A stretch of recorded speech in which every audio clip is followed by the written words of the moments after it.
সবাইকে আমার স্ট্রোক সংক্রান্ত আজকের এই চতুর্থ পর্বে জানাই স্বাগতম। তো অলরেডি স্ট্রোক সংক্রান্ত সমস্যা নিয়ে আমাদের প্রথম, দ্বিতীয় এবং তৃতীয় পর্বে আপনাদের সাথে আলোচনা করছিলাম যে স্ট্রোক আসলে কি বা স্ট্রোক কত ধরনের হয়ে থাকে, স্ট্রোকের কি লক্ষণ, উপসর্গ, এবং আমরা তৃতীয় পর্বে আলোচনা করছিলাম যে স্ট্রোক সংক্রান্ত যদি রোগী নিয়ে হসপিটালে আসার পূর্বে আপনার কি কি বিষয়গুলো খেয়াল রাখতে হবে।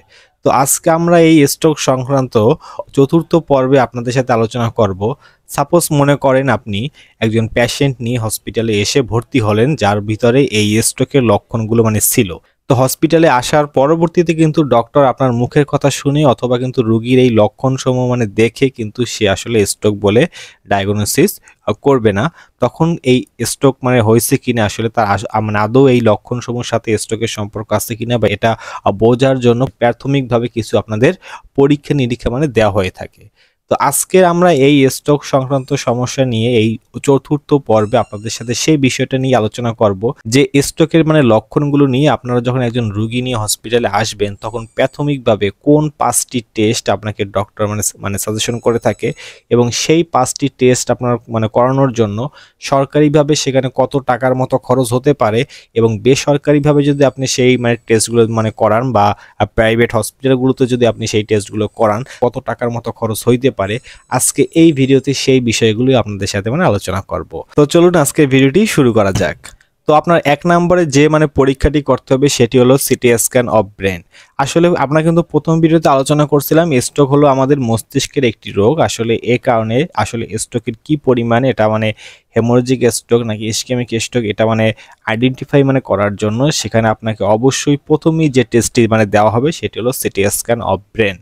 তো এই সিটি স্ক্যান আপনাদের করার জন্য যদি আপনারা সরকারিভাবে করিয়ে থাকেন সেক্ষেত্রে আপনাদের বাংলাদেশে খরচ পড়বে 2050 টাকা। আর আপনি যদি এই সিটি স্ক্যানটি আপনি কোনো প্রাইভেট হসপিটাল থেকে যদি করিয়ে থাকেন সেক্ষেত্রে আপনার খরচ যাবে 4000 টাকা। তো এরপরে আপনাদের 2 নম্বরে যে পরীক্ষাটি দেওয়া হবে সেটি হলো ইসিজি।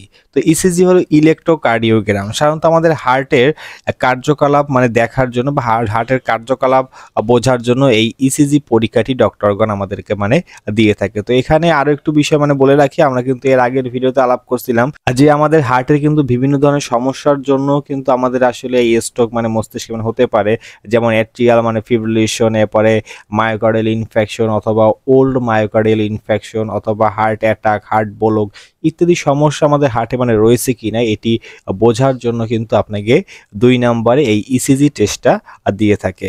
তো এই ইসিজি যদি আপনি সরকারিভাবে আপনি করিয়ে থাকেন সেক্ষেত্রে আপনার খরচ পড়বে মাত্র 80 টাকা এবং এটি যদি আপনি কোনো প্রাইভেট হসপিটাল থেকে করিয়ে থাকেন সেক্ষেত্রে আপনার খরচ পড়বে 400 টাকা।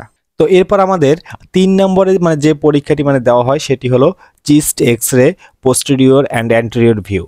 তো আসলে এখানে চিস্ট এক্স-রে এই জন্য দেওয়া হয় সাধারণত আমাদের বুকে বা আমাদের লাংস ক্লিয়ার আছে কিনা বা আমাদের লাংস কোন অসুবিধা আছে কিনা বা আমাদের এখান থেকে কিন্তু এই এক্স-রের মাধ্যমে হার্টের সাইজ, শেপ এটাও কিন্তু দেখা যায়।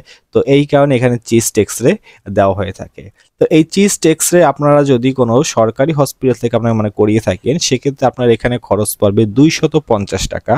আর যদি এই চিস্ট এক্স-রে আপনি যদি কোনো প্রাইভেট হসপিটাল থেকে করিয়ে থাকেন সেক্ষেত্রে আপনার খরচ পড়বে 600 টাকা। তো এর পরবর্তীতে 4 নম্বরে আপনাকে যে পরীক্ষাটি করতে হবে সেটি হলো সিবিসি। আসলে সিবিসির অর্থ হলো কমপ্লিট ব্লাড কাউন্ট। আসলে এই সিবিসি একটি রক্তের পরীক্ষা যার মাধ্যমে আপনার শরীরের রক্তের পরিমাণ সাধারণত জানা যাবে। যেহেতু স্ট্রোকের আমরা আগেই বলছি এটা একটা মস্তিষ্কের রক্ত অনেক সময় হয় কি মস্তিষ্কে ঠিকভাবে আসতে পারে না অথবা মস্তিষ্কে যেতে বাধা প্রদান হয় অথবা আমাদের মস্তিষ্কে অতিরিক্ত রক্ত বা অতিরিক্ত রক্ত চাপের কারণে কিন্তু সেখানে মস্তিষ্কে রক্তক্ষরণ হয়। এই জন্য আপনার রক্তের একটি পরীক্ষা করতে হবে। তো যার জন্য ডক্টর আপনাকে 4র্থ নম্বরে এই টেস্টটি সাজেশন করে থাকে সেটি হলো সিবিসি। তো এই সিবিসি যদি আপনারা কোনো সরকারি হসপিটাল থেকে করেন সেক্ষেত্রে আপনার খরচ পড়বে 150 টাকা। আর এটি যদি আপনারা কোনো বেসরকারি হসপিটাল থেকে করিয়ে থাকেন সেক্ষেত্রে খরচ পড়বে 400 টাকা। তো এরপরে আমাদের সর্বশেষ 5 নম্বর যে টেস্টটি রয়েছে সেটি হলো ইলেকট্রোলাইট। সাধারণত এটি একটি রক্তের লবণের পরীক্ষা। আমাদের শরীরে সোডিয়াম, পটাশিয়াম ক্লোরাইড ইত্যাদি যে লবণ সমূহ রয়েছে আসলে এদের পরিমাণ সঠিক আছে কিনা বা এদের ইমব্যালেন্স মানে হলো কিনা এটি দেখার জন্য আসলে এই ইলেকট্রোলাইট টেস্টটি ডক্টরগণ আমাদের দিয়ে থাকে। কারণ ইলেকট্রোলাইট কিন্তু মানে যে কোনো সময় আমাদের শরীরে কিন্তু পরিবর্তন মানে হতে পারে এবং এর কারণেও কিন্তু মস্তিষ্কে আসলে মানে রক্তক্ষরণতা বা স্ট্রোকজনিত কারণ মানে হইতে পারে। তো এটা আইডেন্টিফাইয়ের জন্য এই ইলেকট্রোলাইট বা এই লবণের পরীক্ষাটি আমাদের দিয়ে থাকে। তো এই ইলেকট্রোলাইট আপনারা এই টেস্টটি যদি আপনারা সরকারিভাবে মানে করিয়ে থাকেন সেক্ষেত্রে আপনাদের খরচ পড়বে মাত্র 250 টাকা এবং এটি যদি আপনি কোনো প্রাইভেট হসপিটাল থেকে মানে করিয়ে থাকেন সেক্ষেত্রে আপনার এখানে খরচ পড়বে 1000 টাকা। তো এইবার আপনাদের বলবো এই 5টি পরীক্ষা আপনারা একসাথে যদি মানে করিয়ে থাকে সেক্ষেত্রে মোট কত টাকার মতো খরচ আসতে পারে। তো দেখা যায় কি আপনি যদি এই 5টি পরীক্ষা কোনো সরকারি হসপিটাল থেকে মানে করিয়ে থাকেন সেক্ষেত্রে আপনার মোট খরচ পড়বে 2780 টাকা। এখানে কিন্তু কোনো প্রকার ভ্যাট বা চার্জ কিন্তু ইনক্লুড করা নেই। আর দেখা যায় এটি যদি আপনি কোনো প্রাইভেট হসপিটাল থেকে করেন তাহলে এই 5টি পরীক্ষার আপনার এই টোটাল খরচ আসবে 6400 টাকা, যার ভিতরে কিন্তু আপনার ভ্যাট তারপর ট্যাক্স তারপরে অনেক সময় টিউবের যে মানে বিল তাও কিন্তু এর ভিতরে ইনক্লুড থাকে। এর জন্য হয় কি এইগুলার বাহিরে পেরে আপনার 100 কি মানে 200 টাকার মতন এক্সট্রা চার্জ আসতে পারে। সেক্ষেত্রে আপনি 6500 কি 6600 টাকার মতো আপনার ইন টোটাল এই 5টি পরীক্ষা করতে আপনার খরচ হবে। তো আশা করি আপনারা একটি ধারণা পেয়েছেন যে আসলে যদি স্ট্রোকের সংক্রান্ত সমস্যা অথবা স্ট্রোক সংক্রান্ত যে সকল মানে লক্ষণ সমূহ রয়েছে এগুলো নিয়ে যদি আপনি হসপিটালে আসেন তাহলে মাস্ট বি এই 5টি পরীক্ষা আপনাকে করতে হবে এবং এর জন্য সরকারিভাবে কত টাকা লাগতে পারে এবং মানে বেসরকারিভাবে কত টাকা খরচ হইতে পারে আপনাদের একটা আইডিয়া আসলে দিয়ে দিলাম।